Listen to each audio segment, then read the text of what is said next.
کله چې تاسو هر ورځ قرآن لوستل کوئ او ورباندې پوهېدو کوشش کوئ نو دا کتاب ستاسو سوچ بدلول شروع کړي. یعنی ستاسو ژوند کې ډېر څه بدل شي. دا تاسو ته وایي چې ستاسو ملګري څنګه کېدل پکار دي. دا تاسو ته وایي چې تاسو خپل وزګار وخت کې څه وکړئ. دا به تاسو ته هغوی خلکو نه جوړوي چا سره یو ویژن وي او موږ ته داسې ځوان خلک پکار دي.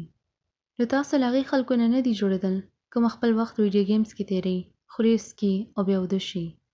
چې اول ویډیو گیم وي، بیا فلمونه وي، بیا خوراک وي، بیا سګرټ وي، بیا شراب وي او بیا نشه.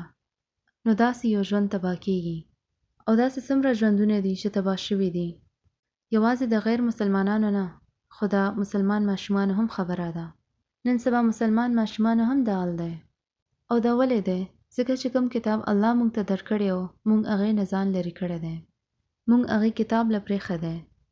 نو دا هغه فرض دی کوم الله د امت باندې اچولی دی چې موږ خلکو له د قرآن ته نږدې راولو. او دا نه چې موږ خلکو له د کتاب نه ویرو او لرې وتښتو.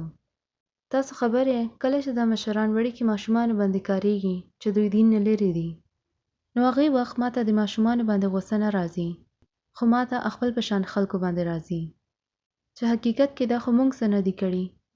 هغوی د کتاب نه لرې لاړل او خبر نه دي ځکه چې موږ څه نه دي کړي. موږ خپل کار سم نه دی کړی.